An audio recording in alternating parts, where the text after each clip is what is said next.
Assalamu alaikum wa rahmatullahi wa barakatuh. Assalamu alaikum to all our listeners tuning into the Muslim Mindset podcast. We're joined live today with our hosts, Ahmed Rafiq, Mazen Karouche, and myself, Adnan Sheikh, and our guest who's finished his annual leave, long service leave, short service leave, sick leave, used up all his time, Everything. Abdul Salam Amalev. And he sounds like he's under the water, come on. I don't. Help You hear him, me? he's drowning. Hella, give him a little bit and he'll use his I'm still parental leave overseas. as well, bro. I'm still overseas. I was gonna say my maternal leave is coming soon. Maternal or paternal? That's what I'm saying. Maternity leave. No, maternity leave. Yeah. Maternity leave, definitely. Alhamdulillah. I think the viewers all have a question to ask the elephant in the room. Ahmed, Mazen, how you guys been? Alhamdulillah, bro. Yourself? Just chilling. Let it go. This way. Chill out. Alhamdulillah, bro. Chilling. Chill out. How about you, Mazen? Yeah, that's right. Alhamdulillah, bro. Mazen looks like he's Not in a bad. fancy hotel, man. Busy. Now, this is the room in every Arab house that never gets used. The salon, you're not allowed to walk in. Hey, that's the one that every time he invites us is closed off with red tape. Yeah, when I have that, like those big partitions and everything, so no one touches those fancy You know what? tables. I gotta admit, at least we get invited to Oh, Mazen's house. that's it. You don't let Abdul in when... Oh. I thought you let Abdul Oh, in no, as well. bro, why'd you have to expose me like that? He's just used to going through the back. Well, it's too early for the dad jokes, boys. You guys are still a thing. Still what? Really for the We're what? practicing. Too early for the dad Dad jokes, I said. jokes. Abdul Oh, Salam's a yeah. bit so. How you guys been keeping up with work? Everything's all right with you boys before we get started? But I jumped on the call and I thought, like, I go, oh, my hair's bad or whatever, and then I looked and I saw Abdul's hair in the I'll corner. just say, yeah. Haram. That I have lawnmowers his size. The Loma 4.0. Now, if Abdul Salam gets complimented, he goes, yeah, I take care of my hair. And if he gets this, he's just like, oh, I can't cut it. It's been in quarantine. Yeah, that's it. So usually my mum and everyone would be on my back telling me to cut it, but they don't have an excuse now. Even when there's hairdressers around, bro, it's that long, mashallah. We got to open up a GoFundMe account. Yeah, I'll be curious to see how long it'd be if you straighten it. Well, I'll give you a demonstration. Does your hair get wet in the shower? Or does the water just flow through? I same thing. It just drips off, bounces on, drips off. Hey, ghusl would be hard, bro. Like, What is how it? do you get all that down to your scalp? His hair doesn't get what? wet, don't you remember? Yeah, but you gotta get if you're showering, you gotta get all the way down to your scalp. Abdul No, just But learned. just showering. When you do, Friday ghusl or whatever, you gotta get down all the way to your scalp. None exception. Written. Oh, Signed exception. Oh, okay, inshallah. Keep us off then with the readings, bro. Let's get into it. I think this is too much of it. Keeping secrets. Famous saying Yeah. goes, every secret that passes two has to spread. Clever person was asked who were the two, and he pointed to his two lips, these two. Anyone know? Please I'll tell explain. you from now. I'm not good at keeping secrets. We pretty much all know that. He exposed himself. Even that's a secret he couldn't keep. Nah, but that's because my memory is bad. I just forget they told me to keep it a secret, and it just gets out there. Yeah, Ahmed's got the same memory as a dead goldfish. Yeah, that's pretty much it. But you know what's funny That about happens, this? heaps of times if I get cut, Ahmed, I'm like, bro, what do you mean? Oh, did you tell me not to tell? I was like, what do you mean? It's like, it's a given. I don't need to tell you not to tell. With me? Are you talking about me? Yeah, I was talking about you. Oh, spewing. Don't roast him too much, Mazen. We're gonna have to rename the podcast to Roasting Ahmed last week and this week. Oh, sorry. Forgive me, bro. Hey, but I don't blame Ahmed, to be honest. I actually don't blame Ahmed.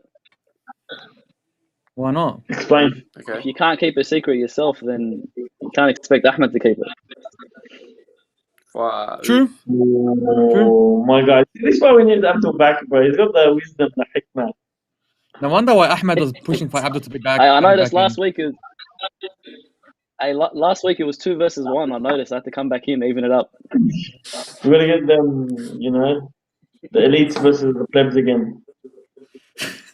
Told his wife, he's like, look, I'm sorry, but Ahmed needs me. Really cool.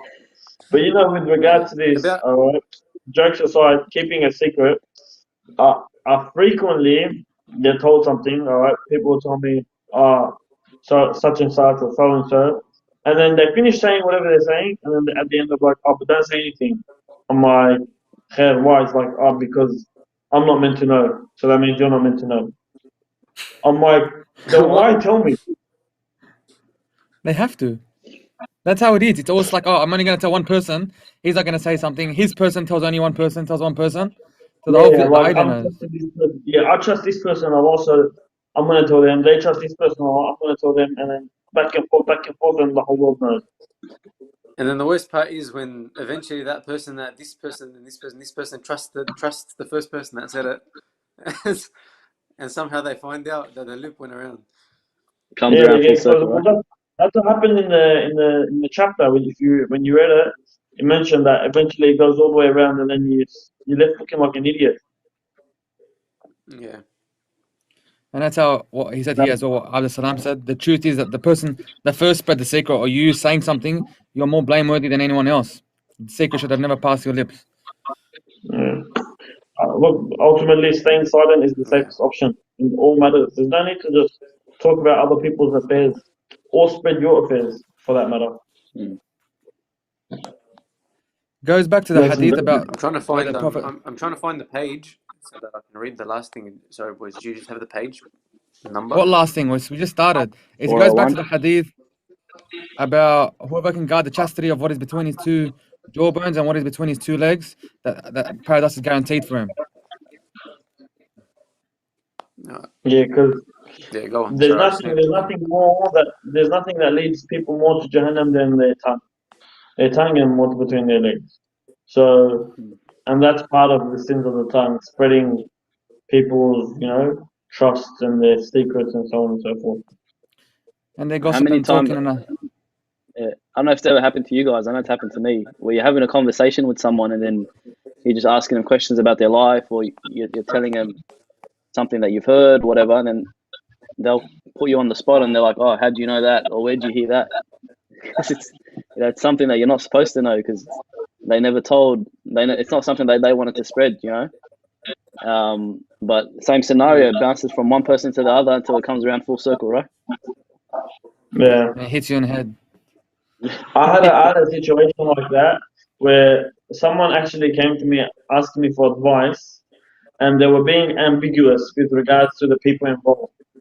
And I'm just like, and I knew what he was talking about because word had reached me, but he obviously didn't think I knew, nor did he want me to know, so he was being ambiguous about it. So I just played along. I didn't want to embarrass him and let him know, look, like, I've already know, like, your secret's been spread amongst people already. There's no need to play like dumb with me. But I just played along, like, let him think that his secret's still safe because I didn't want to embarrass him in that situation. Which I think, as the Sheikh actually mentioned, is something that you should do in such a scenario. I'm just trying to find the text. I think a couple of things on that note as well. Not only should you not breach someone's secrets on a moral ground, but also Islamically that you're breaching someone's amana. If someone's told you not to say something, or if someone's told you something in private, that implies that it's supposed to be in private. You don't go mentioning on a group chat or telling people in public. Otherwise, they would have done it themselves. So to respect people's privacy and not breaching the amana. I was saying, and that's the thing. When it's an amana, it's like they've entrusted you with that. It's like they give you their belongings and they're going on a holiday, and they go, just keep this safe for me. They go on a holiday, and then you start, you throw a hazime with all of the stuff they've given you, or you start donating it to charity. It's basically the same thing. Like it's not your belonging, it's not your possession or whatever to keep. That's something that's theirs, and they've given it to you and trusted you as an amana. And then when you're sitting there spreading it around, that's essentially what you're doing. On that tone, I think Albayan was doing a lesson a couple of weeks ago, about what's the word? Not entertaining stuff that doesn't relate to us. So don't get involved with other people's matters, with other people's gossips and arguments and talks and stuff like that. And how often do we find where there's a situation that happens online and we'll take one side, and we'll run with it. We hear a story from one person and run with it and start, telling people that story, and not giving the other person a chance to talk. And in the end, what you were spreading was wrong or haram, and at the end of the day, you'll be in that sin for spreading rumors, spreading false lies, etc., etc.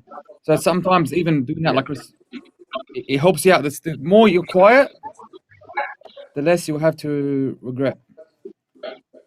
Yeah, the less you'll be accountable. That's right. Yeah. It's a lot easier these days, right? Another thing that, go on. So, I was saying it's a lot easier these days to kind of fall into that trap because everything's you're on Facebook, you're on WhatsApp, whatever you're using, it's just a couple of sentences away, on your fingertips pretty much. You just type forward. Yeah, it's so easy now. It's just a video sent to you. Yeah, that's right. A video sent to you, forward it, bang, onto the next person. And now WhatsApp, you see, if any time, it's not its circle to you, SubhanAllah.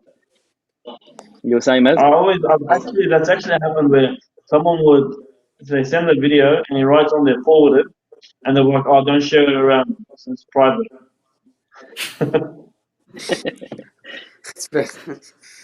They send that to a group of 45 people. Yeah, I know, right?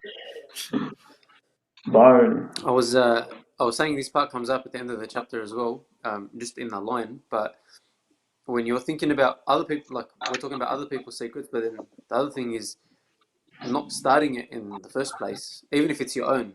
Sometimes we get carried away in thinking that we can trust other people, and fine, you may be able to, but because of that chain, because there are a lot of people that do that, subhanAllah, you think that secret is safe with you, you think that you can protect that. What you're doing is you're putting yourself in a situation that you might not want to be in. And then, like, I would say you can't get cut if your thing went around, if you put it out there. You know what I mean? Can we differentiate something here? I think there's a difference between telling people your secrets and seeking advice from someone. I think there should be two different things. So go into a trusted source or someone that you can trust, and asking them for advice about a particular situation that you might be in or something that you're going through. Obviously don't see an issue with that, right? As opposed to just casual conversation with whoever it might be, and spreading your information out there, putting your life out there, are two different things, I feel. Yeah, of course. We're not saying someone else. The former is worse, where you went to seek advice from someone or whatever, you confided in them, and they go out there and they disseminate your information. I guess that's when you can hold them accountable for that, right? Yeah. Or even if you tell one person. No, I was saying, like, on the other scenario that Abdul was talking about, like, hypothetically, you come up with, like, I don't know, you come up with a business idea and you don't want people to know about it, and it's yours, you're not partnered up with anyone, say, for example, but then you think, I'll just tell this one person about it, but you genuinely don't want anyone to know. You can't expect that no one else is going to find. That's the difference between, like, that's not more an advice thing, that's just an idea I came up with and I tell people, and somehow now it's made Forbes magazine.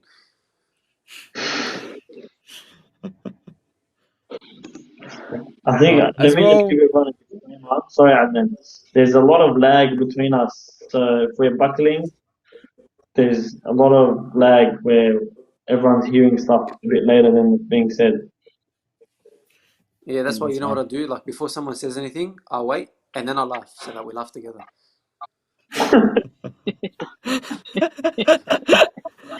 I was gonna say as well, almost coming to the end of this chapter, the people that can keep a secret, your respect for them goes up if you keep it, and people learn to they're mentioning in this chapter, but whoever keeps a secret, their respect goes up, that you know that you can trust this person. It's a proof of their trustworthiness. Yeah, for sure. Well, that's why the Prophet ﷺ was Sadiq al-Amin, the truthful and the trustworthy. Like he was trustworthy in taking care of people's belongings and also their secrets and their advice that they would come to him with. Definitely, and that ultimately just raised his character amongst Muslims and non-Muslims alike. Yeah. And on that note, that Adnan's saying, as a personal experience, I've got someone who I know very well and that I've trusted with secrets in the past, and things about myself in the past, and it's never come back to bite me, if that makes sense. Or they've never gone ahead and spread that secret to anyone at all. And that's someone that, I've had that experience. Definitely not Ahmed, but I've had that. I've had that experience with in the past. So there are those people out there that you can build that trust with over time. But I think what we're trying to say you should avoid is feeling free to just spread your information, your secrets out there to just anyone. Wrap us up, Maz. All right. The last part of this chapter says, "It is said, the one who knows your secrets enslaves you," which is pretty much what we spoke about. Because you just got to tick them off and they'll explode. All right. What's our next chapter? Who's got a what? Who's exploding? So if you make them angry, like the person that you told a secret, and they explode and get angry, they're going to expose your secret. So you're captive to them. Like you're on good terms when you tell them the secret, but you might not be in a week. Yeah. You see that on shows and stuff where best friends and then they fight and then they start revealing each other's secrets to everyone. Yeah. Which is bad. Yeah. The next chapter was fulfilling people's needs. Who wants to hear this up? Go, Mazen. Fulfilling people's needs is are you up with the title? When you do an assignment, you just start off with the title and then you leave it there. Yeah. So hit us up, boys. Fulfilling people's needs. I think this chapter and the chapter after is both relate. You gotta be balanced with them. This was basically talking about being available for people and taking care of people's needs, not only in a way of a secret, how we were mentioning before, but if someone needs a hand, being there to help someone out and being a person of the community, essentially. It gives examples of how the Prophet basically was always gave his time to, even as that young girl where. Sorry, are you boys cutting out for each other? No. I'm alright. Someone's got background noise. I don't know which one of you guys are guilty. The example where the Prophet took the slave girl and walked with her for a long time down Medina or Mecca it was. So he was available for the people. And by serving people, you ultimately win their hearts. Like you do a good gesture for someone, something good, they tend to not forget it. Like I know, for instance, one of my mates once helped my dad out. My dad needed help with a job that he had got. Okay, my dad's a bit older. He couldn't do it by himself. My mate helped him out, and then my dad was gonna pay him. Like it was agreed that he was to pay him. But at the end of the day, after a couple of days of work, he didn't take any money from my dad. And my dad, to this day, he always keeps it in his heart. He makes dua for him, and he remembers that. He remembers that trait about him, And he's from that little thing that he done where he served another person. He's forever won his heart. Yeah, even a couple of my friends, when I helped out my grandma clean the house, the news went to Lebanon, and the whole of Lebanon was making dua for the group of boys that cleaned my grandma's balcony. Your grandma must be famous. Right, she told the whole of Lebanon. My grandparents were like, "Oh, Allah yajzil khair, you guys helped them out." I'm like, well, so it was nothing, bro. It was a little balcony. It took us 20 minutes. They know them by name in Tripoli now, huh? The boys that cleaned the balcony, Abu Balcony. Abu Balcony. But I think the key in this part is doing a favor for someone else is always never expecting a reward in return. I think that's the hardest part for anyone, because it's easy to do a favor for someone or labor for someone when you know that there's a return or there's an investment there, you know, whether it's monetary or anything else. But the difficult part is when you're not expecting a return for doing something. You know, you're doing it purely for the sake of Allah or for the brotherhood between you and someone else. I think that's the most difficult barrier to crack. Yeah. Yeah, it's scary because even in what's the ayah? إنما نطعمكم لوجه الله لا نريد منكم جزاء ولا شكورا. Like we don't even want your thanks, you know, or your gratitude to like that degree. Yeah. Where it's sort of insane where they're talking about feeding the poor, because they expect it from That's Allah. right. You know, On they that don't point, expect it from other people. yeah. On that point, I remember a lecture. I can't remember who the lecture was from, but they were stressing on that particular point where even just a word of gratitude you shouldn't have in your heart that you're waiting for. You know, if I'm helping Ahmed out, for example, I'm doing something for him for the sake of Allah subhanahu wa ta'ala, even just the word thank you, I should get that out of my heart. You know, I shouldn't want that even that small gesture of just saying thanks. I should try to get that out of my heart completely, and then once you've done that, you know that you're doing it purely for the sake of Allah subhanahu wa ta'ala.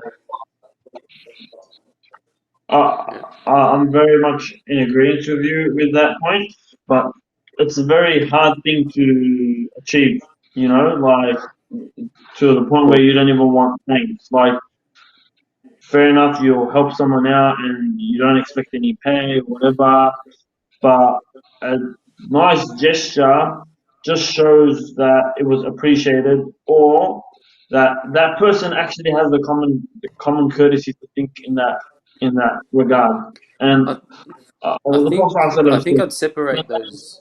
to Allah. So thanking the people is part of thanking Allah as well. So for the people on the other side, you should always still try and thank people. That helps you out. Yeah, Definitely. 100%. So I think Mazen was going to When say, you right? mentioned the people on go the other side, because for me, like I would separate those. I think on Abdul's point, it's more about like when you do it, not expecting that. I feel like that idea of them not thanking or whatever, that's a separate point where it's kind of shows more about their personality and how they are, but it's different to, like, it should be separated from your intention of doing it, like before you do it or in the process of doing the action. Fair enough.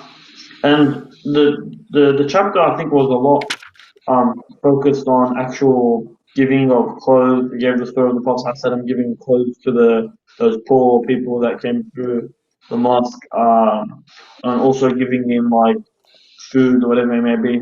But as with the examples that we mentioned, the needs of other people can be your time, your efforts, your expertise. Like, you know, for instance, imagine doing like a software design for someone just out of goodwill, Abdul helping them out with building, I mean, whatever it may be. Like, you know, just helping people out within your field as well is fulfilling people's needs as well. To whatever you can. 100%. Essentially, I've heard that also. Sorry, then go on. Go. Essentially, I think whatever Allah subhanahu wa ta'ala has blessed you with, you know, Allah subhanahu wa ta'ala blesses each of us with something different, whether it's, you know, knowledge or wealth or health. It's sacrificing that gift or that blessing Allah subhanahu wa ta'ala has given you for someone else, I think is a key point. I heard that lecture, I can't remember where, and I think they extracted from the rules of giving charity, how if you give charity, it protects you from calamity. From the hadith, give charity for it stands in the way of calamity. And in the sense that even if you help out people and they say, I can't remember what the example was, they're saying they know someone that helps out people so much that in their worldly life, and everyone looks at him and says, bro, you've got nothing bad going in your life. And then the sheikh translated that saying he's helped out so much people that all the calamities that came to him in his life, Allah prevented them from happening. You know, so he's like, I don't have any hardship in my life. Not any, but majority of hardships that most people have, you know. I'm lagging heaps. I can hear myself like 3 times. Sorry, bro. I don't know if Still it's hear me, me? but Is mine working? No, it's all good. We'll find out the culprit later on. Maybe wrap us up. But On to chapter. add to that, Adnan, go on. Yeah, go Abdul. Yeah, go, I was Mason. just going to say that to add to Adnan's point, whenever you do good, we know that Allah subhanahu wa ta'ala rewards it in one of three ways, correct? Whether it's in this world, in the hereafter, or by preventing harm to you in this world, right? Oh yeah, yes. Oh, is that the dua, isn't it? Which one are you referring to? If you don't get the dua in this world, it's in a later part. Or Oh, if it's okay, not, yeah, maybe. then it's Possibly, bound to yeah. expect something. Somebody. There you see, that's why Ahmed's on the top left, Abdul. Hey, I'm close to him. I'm next up, right? Go ahead, wrap us up. If Adnan accidentally Yes. breaks his leg next week, then I get promoted, right? You've got to come on It 3 consecutive says, weeks an after opinion, Salam. the one who lives for others surely has a hard That's life, true. but he will live nobly and die nobly.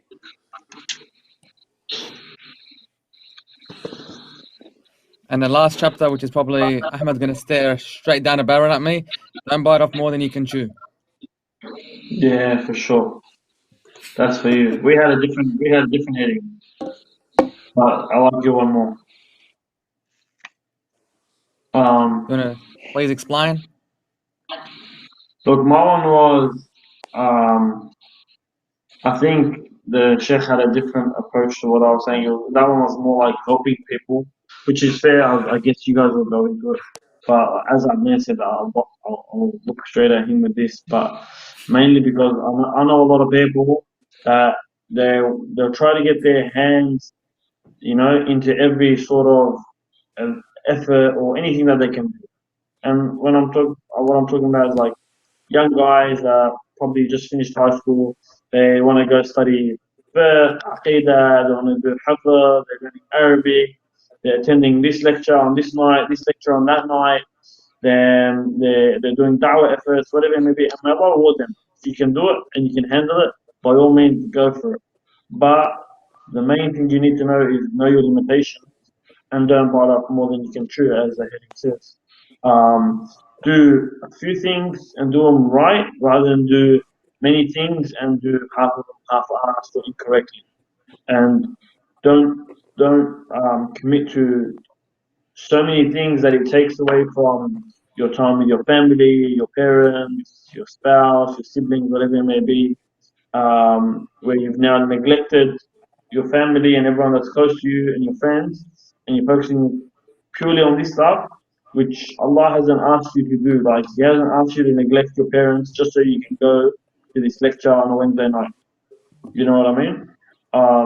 That's a big thing that I see with a lot of young guys, ourselves included. Sometimes we fall into that trap where we just get too hyped up and we just jump into every possible, ship that we can jump on, and then we end up drowning. And I think on that point, you end up with personal experience. You end up with nothing. When you try to take everything, dip your hands in a bit of everything, at the end of the day, you come to a point where it's too much to handle, and then you end up dropping everything and losing everything. A better way would be picking one, two, three, or however many things you can do, and sticking to that consistently, because that's how you get the results. You don't get your uni degree from 1 year going hard and 3 years slacking off. You need to go 4 years consistently doing all the 32, 36 subjects, whatever it is. That's how you get your uni degree. And the same thing with anything else, even Islamic studies, Arabic studies, or whatever it is. Instead of doing 100 little 10-minute classes, stick to one class a week and do it and finish the book with the sheikh. Because Ahmed knows, and personal experience, there's so many classes you do, you have so many spare books at home that you've only done the first 2 chapters of because you've given up after, because you've overburdened yourself. Yeah, for sure. I've personally experienced that as well. I was one of those people that used to take on way more than, like, the thing is, bro, your time is, subhanAllah, your time is short, and if you're that type of person that just wants to do everything, like you want to get the benefits out of everything, then you end up I want to do this, I want to do that, I want to do this, because if I don't do this now, then I can't do it later. So you take it all on.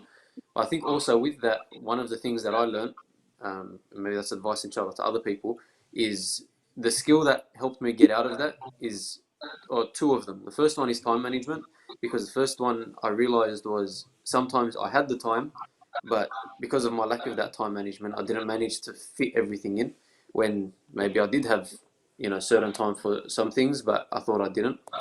And then the other is learning how to prioritize. And I think sometimes we struggle with that because we don't actually sit and assess each thing that we want to take on. So we don't actually know, do I want this? Why do I want it? Like, we don't take the effort to sit down and do that. SubhanAllah, one of the things that I remember is some guy would tell me to attend something, right? And he just kept bugging me about it. Oh, come do this, come do this, come do this. And I'm like, no, I don't have time. That was always the excuse. I genuinely thought that I didn't have time. And then, subhanAllah, not long after that, something came up that was, and this guy wanted me to come like once every month or once every couple of weeks. And something else came up that was twice a week. And it went for much longer than his one time a month. And subhanAllah, I bumped into him at that place, and he's tripping out. Like, you weren't at this long ago, and now you're somehow free to go twice a week instead of that once a month. And that's actually when it hit me. And I went back and I thought about it, and I was like, that's true. I had the time, but I didn't want to use my time for that. And that was me naturally prioritizing my time. So I think learning that skill helps you not burden yourself, because you need to know, I don't have the time for this. I can't take it on, but what do I cut off, and what is more important than something else? Don't let that also hinder you from taking things on, thinking, oh, maybe I can't, or maybe I can. But push yourself. If you can, push yourself, exert yourself Yeah. as much as you can, and to try and get in and benefit as much as you can from your time, especially if you're younger and right now you don't have as much responsibilities per se. Exert yourself as best as you can to make the most of it, but know where your limits are. That's ultimately knowing where your limits are. It's one of those skills or things that... Sometimes we think we don't... Sorry, go. You go. No, I was saying, because sometimes we think we don't have the time, but we actually do. So that was like kind of the first point. Like, actually check. Maybe you do have the time for other things, but then if you don't, then you got to resort to prioritizing those things in your list. Yeah, I was going to say, it's one of those skills that you don't realize until you get a bit older, right? And we probably realize it to a certain extent now. But if you were to ask any one of us in 5 years' time, would give you this a similar response, maybe, in the sense that if you compare yourself 5 years ago, what you had on your plate compared to now, I'm sure you guys can attest to it. It's a whole different ballgame, right? What you're balancing now in your life as opposed to what you balanced straight out of high school. And at the time, if I was asking you straight out of high school, you'd be like, yeah, my plate's full. That's all I can manage in my day, right? I ask you the question now, same thing, right? You feel like your plate's full. SubhanAllah, as we get older and as we develop those skills and those time management skills, we start to be able to fit more into our day and effectively as well, is what I feel is the case for a lot of people. Yeah, again, it is one of those, like you guys said, well, it is one of those skills that you have to fine tune over time, and you have to learn to understand yourself, what you can fit into your day, what's a priority for you, what isn't a priority, in that sense. Yeah, I was going to say, for me, like, I think a lot of people as well, straight out of high school is the time where it hits you in the face. And a simple example for the people doing so or doing HSC or stuff like that, I'm talking about you guys. Most people will look, or young guys will say, oh, I can't get, for example, a high ATAR. And all you boys did. Ahmed's going to look at me and say, you did as well, don't be humble. And we all managed to still have fun because we all went to school and we all still managed to have fun. We went out heaps, we were all friends, and we still managed to get high ATARs. Some people look at us and say, oh, no, I don't have as much time as you. But it's just like, speaking about Ahmed, Mezen, and Abdul, because I know you guys, your time management was great because it's like, all right, I'm going to dedicate 2 hours of my time to study and then an hour to rest and break and have fun and do stuff. And you stuck to it and you managed to get the best of all worlds rather than giving up saying, I don't have enough time and doing nothing. Yeah, agreed.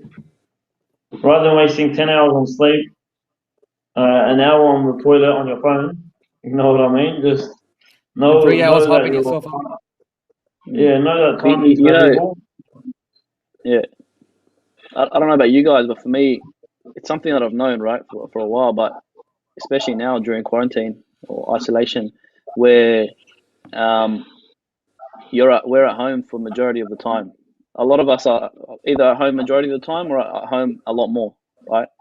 So you start to realize just how much 24 hours in the day really is. Do you guys feel the same way? Yeah, It's 100%. huge. It's a lot of time, bro. More time than you think you had. Exactly. Because personally, I used to, travel 1 to 2 hours, call it one to 1.5 hours a day with traffic and everything. So you automatically get that time back, minus plus you add the time of you coming home and then having to change, for example, or shower or get out of the work mindset sort of thing. So you just add those little things up, and you realize 24 hours. It's a lot of time in a day, Yeah, for sure. Yeah, so the author was giving examples of how it's good to refuse requests if you can't do so. So if you're not able to do something that someone asks you, simply saying no from the beginning is a lot better than saying yes, I can do it, and not doing it after. Yeah. Save yourself the embarrassment. Yeah, for sure. And that's a skill in itself, saying no. I wanted to make a point with what Uncle said. For the 1.5 hours you save in the car, whatever it may be. Sometimes I find that time in the car is actually really good for me to be productive because I've got no choice but to just sit there and drive to my destination. During that time, you can get in a lot of listening, reading, or whatever it may be to a lecture, Quran, podcast, Muslim mindset, whatever it may be. So you can don't think that time is wasted or just because I have to travel that time is wasted or whatever it may be. Realize where there you can benefit from. I guess that's a better way of saying it. 100%. Yeah. Who wants to wrap us up? All right. Experience. Excusing oneself at the outset is far better than excusing oneself at the end. So what you just said, Ahmed. Easy. So what's our homework, Eddie?